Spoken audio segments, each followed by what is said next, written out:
Formando Cristo no Crente.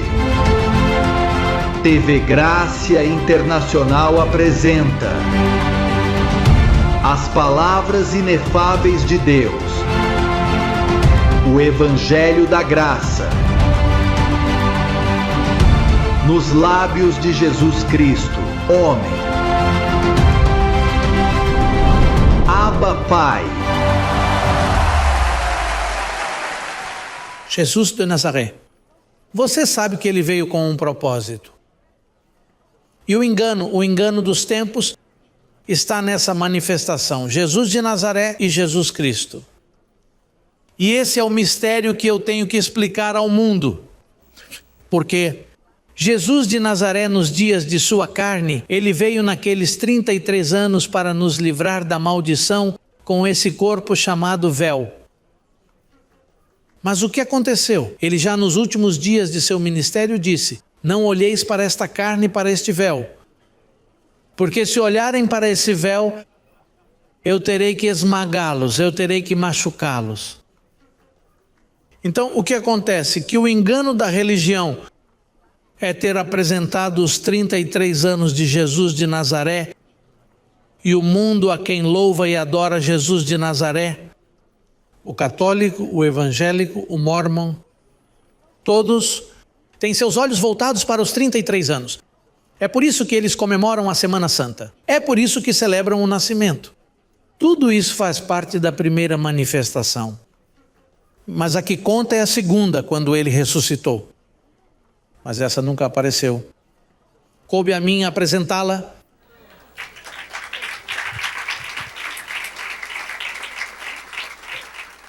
Portanto, nesse aspecto temos que dividir a cabeça, não apenas a minha, mas a dos outros. Porque quando ela estiver bem dividida, o homem interior se manifestará. É isso que Deus quer manifestar nestes últimos tempos. Essa será a grande surpresa para o mundo, porque o mundo não aguentará mais. O mundo não aguenta mais. As pessoas estão cansadas de religião e algo está faltando, todo mundo sabe. Algo está faltando. Então esse algo está nascendo entre nós. Tudo sempre começa assim. Certa vez Jesus de Nazaré fundou um lar, um pequeno lar em Belém, uma cidade pequena. E dali se formou o que move a massa do mundo inteiro. Pois em Miami ele teve que criar o que traria felicidade ao mundo. O que as pessoas esperam.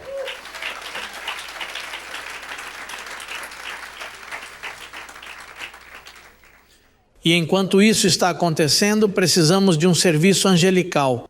O tema de hoje é os anjos do céu. Assim que vamos buscar a Lucas capítulo 12. Eu lhes digo que todo aquele que me confessar diante dos homens, também o Filho do Homem, também o confessará diante dos anjos de Deus. Em outras palavras, todo aquele que confesse diante de seus vizinhos, perante a comunidade em que vive, que confesse o que está escrito. O Senhor diz que ele o confessará também diante da coberta, diante de Deus. Diz: mas quem me negar diante dos homens, será negado diante dos anjos, diante de Deus? Quem me negar diante dos homens será negado, não diante de Deus, mas diante dos anjos de Deus.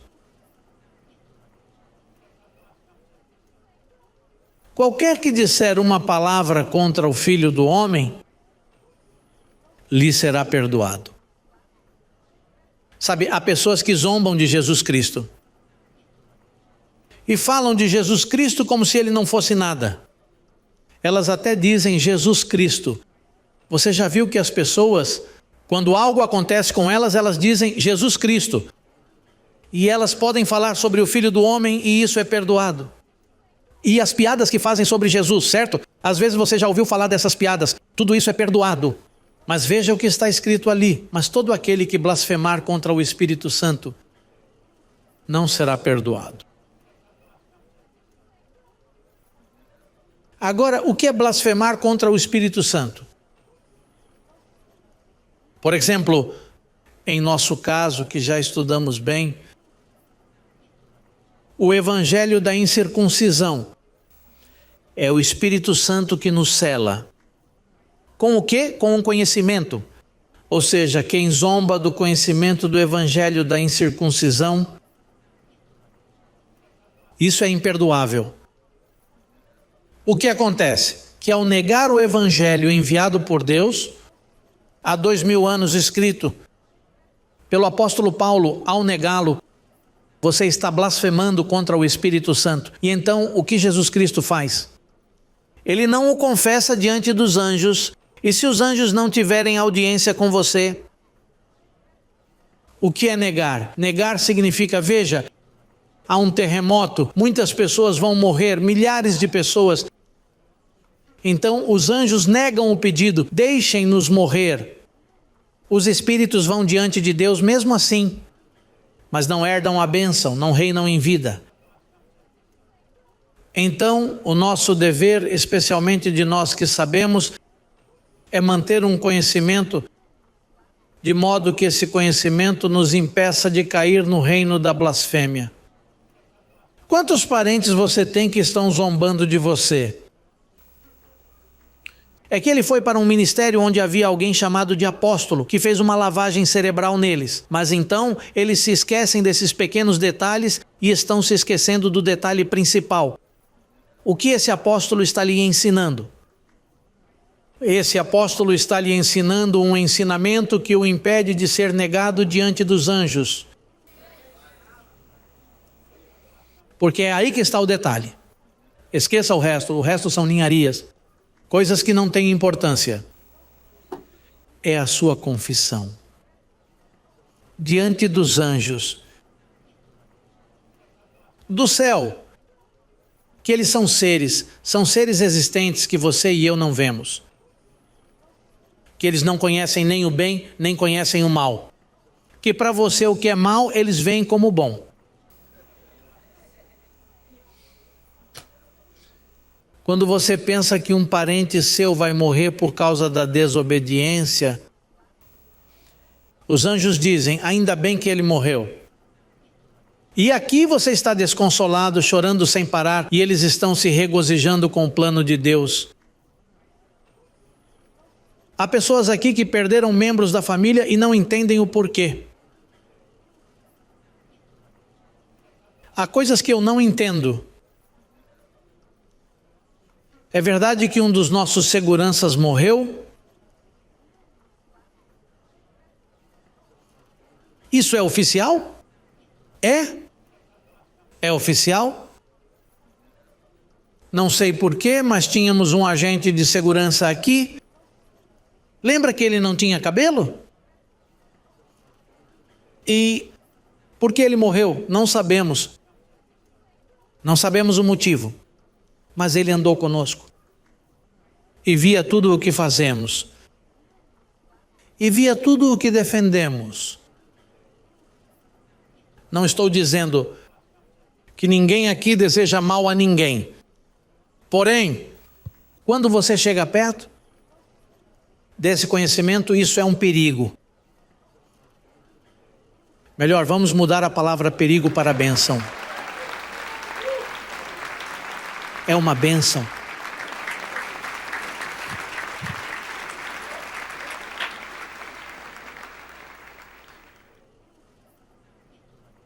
Mas blasfemar contra o Espírito Santo. Veja o que diz Romanos 10, 8. Romanos 10. Estamos falando de anjos, estamos falando aqui de seres que não vemos, que são uma realidade. Que você tem que ter um vocabulário com eles, um conhecimento, um vocabulário e um proceder, porque senão... Talvez seja por isso que essas cadeiras estejam vazias, não sei. Parece que os anjos dizem: olha, vamos levar fulano, fulano, porque são esses anjos que trazem, enviam e são os que param. Eu gostaria de ver isso cheio. Você sabe quantas pessoas entediadas existem nas chamadas igrejas que estão tão cheias que não cabem mais ninguém lá dentro? Aquilo é um entretenimento religioso, mas aqui é diferente. Considere-se especial por estar aqui nesta manhã.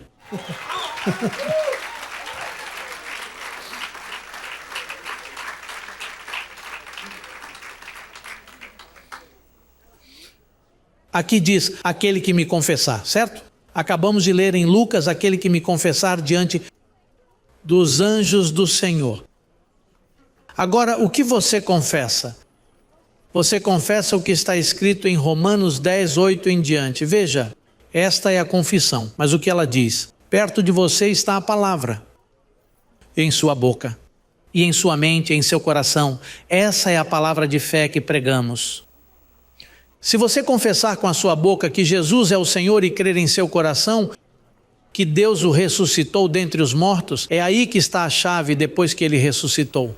E não está dizendo que se você confessar que o menininho Deus que nasceu em uma manjedoura, e não está dizendo que é o menininho Deus que Gaspar, Melquior e Baltazar levaram presentes. Isso não diz aí. Essa é uma história. A chave é quando você confessa que ele ressuscitou dos mortos. Diz que você será salvo. Salvos de quê?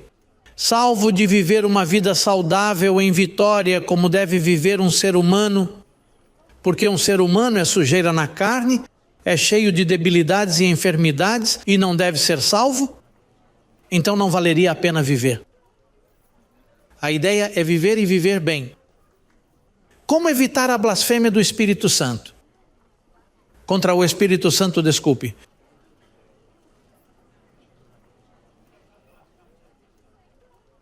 Dez, 29. Quanto maior a punição você acha que merece aquele que pisoteia o Filho de Deus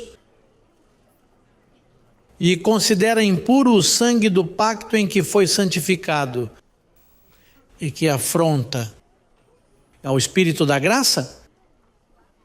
Porque nós conhecemos aquele que disse: minha é a vingança. Eu retribuirei com terremotos, com morte, com pragas, com peste, diz o Senhor. E outra vez, o Senhor julgará o seu povo. Horrenda coisa é cair nas mãos do Deus vivo. Então observe que aqui estão três coisas: quem pisotear o Filho de Deus, ou que considerar impuro o sangue do pacto, e quem insulta o Espírito da graça. O mundo pisoteou o Filho de Deus. Eles permaneceram na primeira manifestação de 33 anos. E aí começaram a fazer selos, rosários. Fizeram simbologias. Missas, novenários. E ficaram. E o verdadeiro propósito da cruz foi pisoteado. Então o sangue do pacto, ele derramou sangue que não continha pecado. E um sangue especial, porque se fosse para sangue eles teriam crucificado um cordeiro ou algum outro animalzinho ali. Mas era o sangue de uma vida que nunca pecou, uma vida irrepreensível. E ele derramou seu sangue para nos libertar e para nos fazer apreciar o que aconteceu na cruz. Um homem que vivendo, a Bíblia diz que seu coração foi dilacerado pelo sofrimento de ser crucificado. Portanto, isso tem um valor, o sangue derramado do pacto. O sangue que impede Deus de conhecê-lo na carne. Porque no antigo pacto, quando Deus viu o sangue do cordeiro que o sacerdote derramou, diz que Deus passou por cima dos pecados do povo e o povo prosperou. Por isso, quando João Batista disse: eis o Cordeiro de Deus que tira o pecado do mundo. No antigo pacto ele simplesmente cobria momentaneamente. Aqui ele esquece para sempre dos teus pecados. Portanto, a igreja diz que não, o Cordeiro de Deus não tirou o pecado, ele o cobriu. Em outras palavras, eles estão comparando Jesus Cristo ao sangue animal. Por quê? Enquanto a missa continuar a ser repetida, isso é uma lembrança dos pecados, como se dissesse, temos de continuar a dar a missa pelos pecados. Isso é blasfemar contra o sangue do pacto. Enquanto os protestantes continuam fazendo apelos, aqueles que estão errados se apresentam e continuam se apresentando semana após semana. Eles estão dizendo que o pecado retornou à sua vida. E isso é considerar impuro o sangue do pacto. É por isso que nós aqui o vemos perfeito em Cristo Jesus. Sempre, não importa o que aconteça. Quem blasfemar contra isso? Quem vê alguém aqui em pecado e ousa dizer que esse homem está em pecado, esta mulher está em pecado por causa do que vê, está blasfemando contra esse sangue? Porque esse é o pacto, e nunca mais me lembrarei de seus pecados e transgressões, pois você nunca mais se lembrará do que chama de pecado em seus irmãos. Pois você é um Deus e deve imitar seu Pai.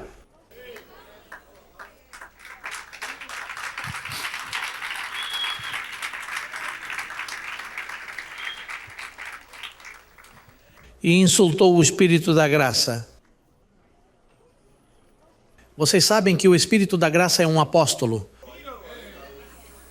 O Espírito da Graça daquela época era o apóstolo Paulo. Então Paulo morreu e disse, depois de minha partida a graça terminou. Então agora volta. Esse começo do Espírito da Graça,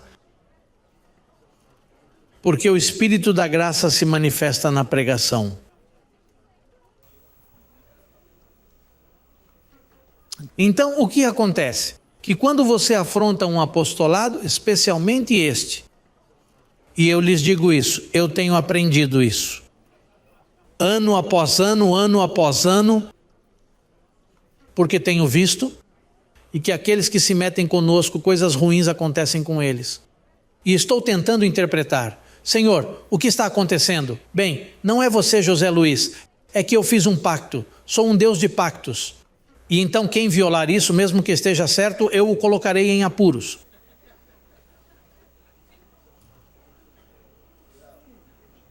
Vejam, porque Deus é um Deus de pactos, esse é o problema. Veja, no antigo pacto, Adão colocou todos em pecado e mesmo que você se comportasse corretamente, Deus o via em pecado. Sim, até a cruz todos estavam sob o pecado. Depois da cruz todos estão sob a graça.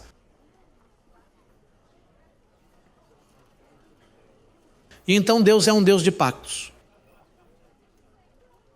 É como um filho seu, você ama seu filho, e se ele se comporta mal, você o repreende, você o faz. Mas se o vizinho tentar repreender seu filho,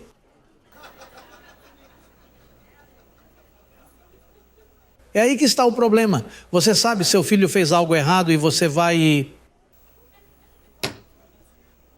dá uma palmada nele, ou disciplina de outra forma, ou tira algo dele, ou não o deixa assistir à televisão. Mas se o vizinho chegar e disser, ei, como seu filho é mau, não. Não interfira aqui, esta é a minha família.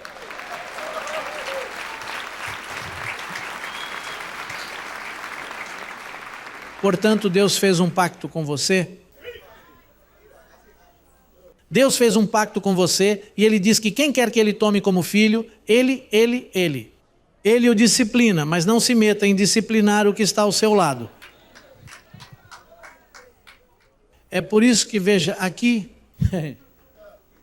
muchacho, quando me procuram para falar de alguém, eu abaixo a cabeça e digo, Senhor, porque estou lidando com um Deus que está ao meu lado, que está errado, que está andando errado. E então, o problema é que você tem olhos. Eu gostaria que eles os tirassem de você. É por isso que o Senhor diz, olha, é melhor que eles peguem sua mão ou seu olho e joguem no crematório. E não que todo o seu corpo seja queimado no crematório. Isso é sério, essa é uma situação séria. Esse pacto é um pacto muito delicado. E talvez seja por isso que ainda estamos no forno. Aí Deus está formando o vaso como Ele diz, como Ele quer. E pelo fato disso nunca ter sido visto antes, e por nunca ter sido visto antes, é difícil de acreditar.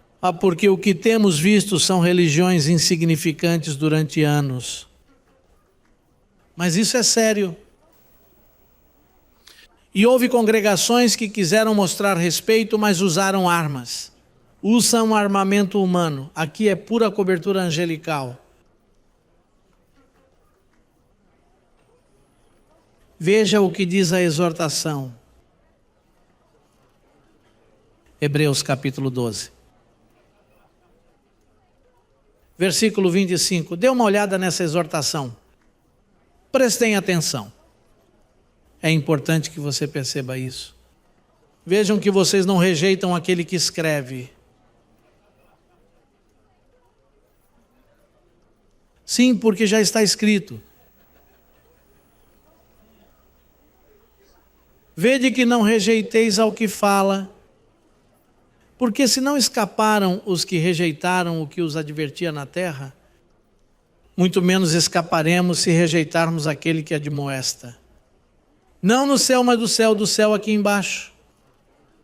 Porque depois da cruz Deus chama esta parte aqui dos céus.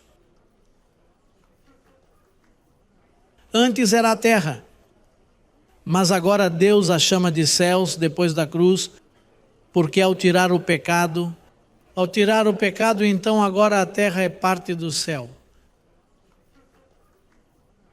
Vocês entenderam isso? Porque os céus, partes do céu, lugares celestiais. Então, o versículo 26 diz: e a sua voz abalou a terra. Mas já não é mais terra. Mas agora ele prometeu dizendo: ainda uma vez e abalarei não só a terra, mas também o céu. E essa frase, ainda uma vez, indica a remoção de coisas móveis, como as coisas que são feitas, para que as coisas inabaláveis permaneçam. Portanto, já que recebemos um reino que não pode ser movido, sejamos gratos. Por meio dele, sirvamos a Deus com temor e reverência, pois o nosso Deus é um fogo consumidor. Fogo que mata, fogo que consome. Nosso Deus é um Deus que, quando você perde seu propósito aqui na terra, o consome. Leva você embora, tira você do corpo. Deus tira as pessoas do corpo. Somos seres que é Ele quem nos leva aí. E se você tiver que morrer amanhã, veja, Ele leva isso de forma pacífica. Se você não servir a Deus com temor e reverência e não for grato pelo que Deus lhe dá, esse é o fim do propósito. E Ele pode tirar você de seu corpo. Mateus capítulo 24. Vejamos como Mateus mencionou na história o trabalho desses anjos também. Mateus 24, versículo 29. Diz: a vinda do Filho do Homem. Em outras palavras, quando lemos na Bíblia a vinda do Filho do Homem, está falando que Deus teve vindas em forma de homem.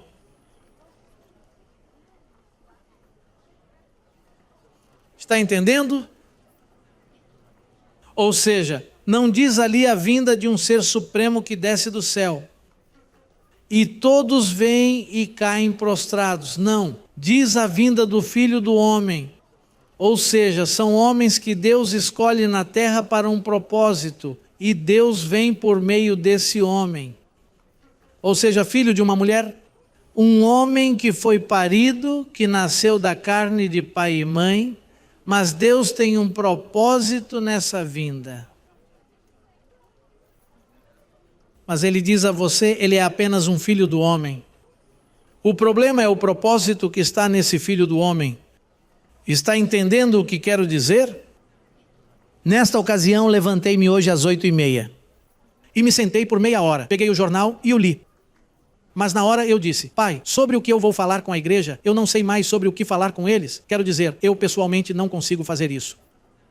Então, o processo é que eu tenho um pensamento, ele me dá os versículos da Bíblia e o corte para saber como dividi-los. E ele faz isso em questão de minutos. Isso é rápido, levo mais tempo para escrevê-lo do que para que ele chegue até mim. Quando Deus diz o Filho do Homem, ele está falando sobre o dom que vem em um Filho do Homem. Portanto, quando ele fala aqui da vinda do Filho do Homem, está falando da vinda do outro, do dom que estava chegando. Não é como o sistema lhe disse, que eles acham que Jesus Cristo desce do céu.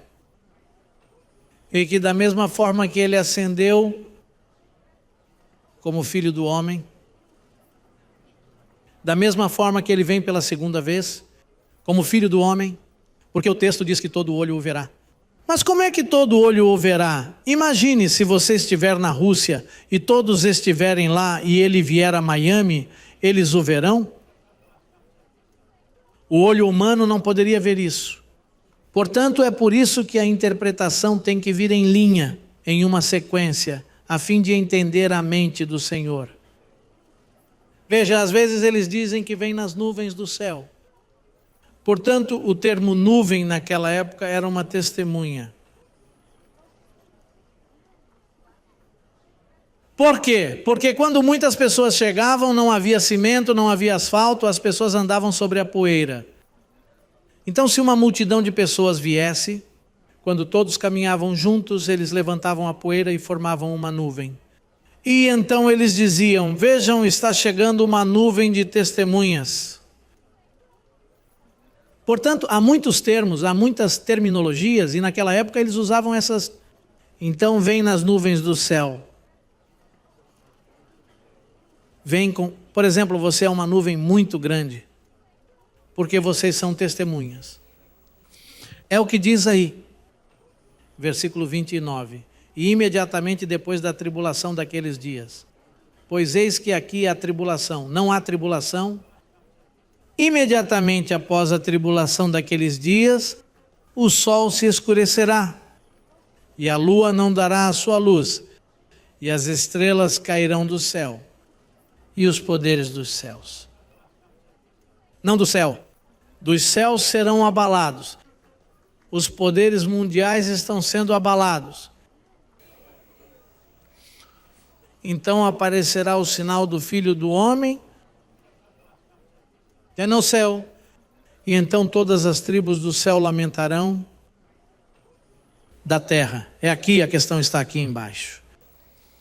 E verão vir o Filho do Homem sobre as nuvens do céu com poder e grande glória. E ele enviará seus anjos com uma grande voz de trombeta. E eles reunirão os seus escolhidos desde os quatro ventos, de uma à extremidade dos céus, para a outra. Isso significa que os anjos são os que podem preencher esses assentos e os que os esvaziam. Os anjos são os que enviam, os que reúnem, os que atrasam e os que retêm. Você sabe que nunca em 2000 anos houve um ministério como o nosso que falasse sobre anjos. Quando entrei e me sentei, Martim estava cantando uma música dedicada aos anjos. Quando eu era menino, costumava ouvir a Igreja Católica falar sobre o anjo da guarda. E eles tinham um desenho em que havia um menininho em uma ponte como esta e o anjo o cobria. Mas era só isso, apenas um desenho. Não havia nenhuma explicação, eles não sabiam o que era blasfemar ou confessar na frente dos anjos no céu. Houve escuridão por muitos anos, é agora que isso está se manifestando. Naqueles dias, havia um homem que falava exatamente como nós, que era Paulo. Mas então as pessoas pensavam que Paulo estava adorando anjos. Vamos nos voltar para Colossenses capítulo 10. Colossenses. Depois de Filipenses. Diz o versículo 18. Que ninguém os prive de sua recompensa. Ninguém os privará de quê? Diga comigo os anjos. são o meu prêmio. Essa é a sua loteria. Essa é a sua loteria. Esses são seus 6 números. Os anjos são o seu prêmio.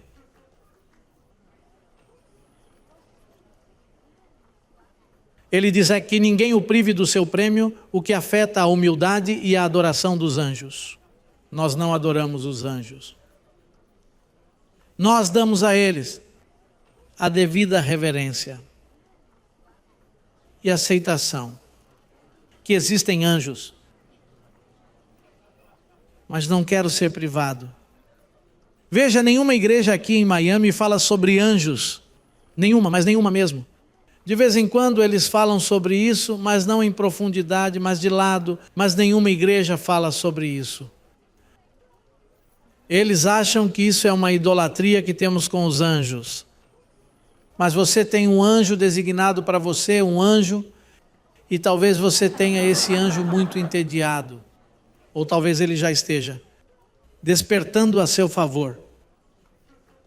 Talvez você já o tenha manifestado em seu favor, dando-lhe juventude, te dando ânimo, dando-lhe encorajamento, dando-lhe novos empregos, dando-lhe novas amizades, dando-lhe coisas.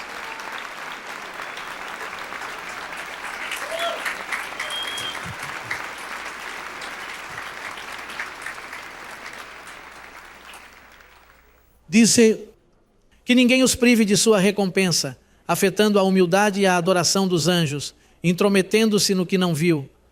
Em vão se ensoberbece com sua própria mente carnal. Você sabe que em Miami algumas pessoas têm a mente inchada. É por isso que eu os chamo de teimosos de Miami, porque eles têm a mente inchada. E quando você diz a eles abençoado, eles continuam dizendo que Deus o abençoe. Tenho um parente e ele me ligou há alguns dias. Eu não falava com ele há algum tempo. E ele geralmente dizia, Deus te abençoe. E depois de me cumprimentar, ele disse, deixe-me vê-lo, deixe-me vê-lo. Ele acabou me dizendo novamente, bênçãos. E veja, expliquei isso a ele milhares de vezes para que ele concordasse, mesmo que só um pouquinho, para se livrar dessa teimosia. Porque eles não entendem. Mas nós entendemos. E temos muitas coisas pela frente. Quantos estão de bom humor? Ei, é bom estar de bom humor, não é? A pior coisa é estar entediado. Isso é muito ruim. Ei, o tédio é muito ruim. Você está procurando dormir, não está? Entretenha-se e faça alguma coisa. Especialmente hoje em dia há pessoas que estão entediadas. Porque a atmosfera natalina muda seu humor. Porque não puderam fazer o que queriam, porque não puderam viajar, porque não puderam ganhar muitos presentes. Esqueça essas bobagens. Isso não é importante. O que é importante aqui é que você domine. Que você domine o ambiente e fique calmo.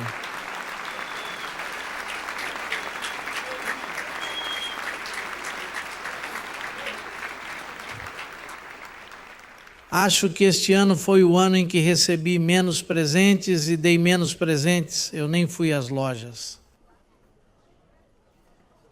Porque a vida não tem a ver com os bens que uma pessoa possui. A vida tem a ver com o estado emocional e mental em que você se encontra.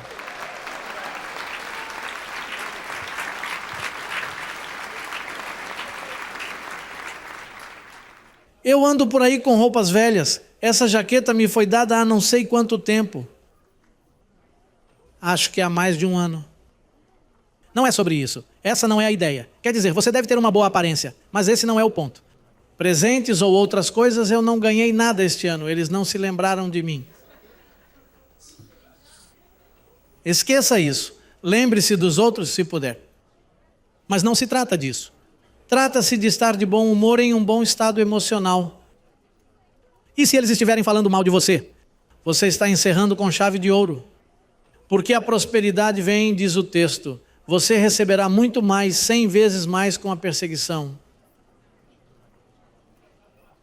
Se alguém falar de você, nem responda. Quando o chamarem e disserem, olha, você fez isso e aquilo, o que você tem a dizer? receba muito mais abundantemente sobre o que você me disse. Tranquilo? Ei, renove o espírito de sua mente. Renove sua mente, renove sua confissão. Que os anjos o ouçam bem. Vamos nos levantar. Eu recebo que você não se cansa de confessar. Veja, o importante não é o que eles dizem, é que você está sempre falando. Não importa, você está confessando. Estou confessando minha confissão. Eu a tenho clara, eu a tenho limpa diante dos anjos de meu Pai. É melhor que eles não o neguem, é melhor que eles não o neguem, e é melhor que você tenha sua confissão clara. Confesse comigo, eu recebo saúde. Saúde manifestada neste corpo da cabeça aos pés. Eu recebo bom ânimo. Digo que estou alegre. Digo que os anjos me servem em todas as capacidades, em todas as manifestações. Digo que estou desperto para todas as situações.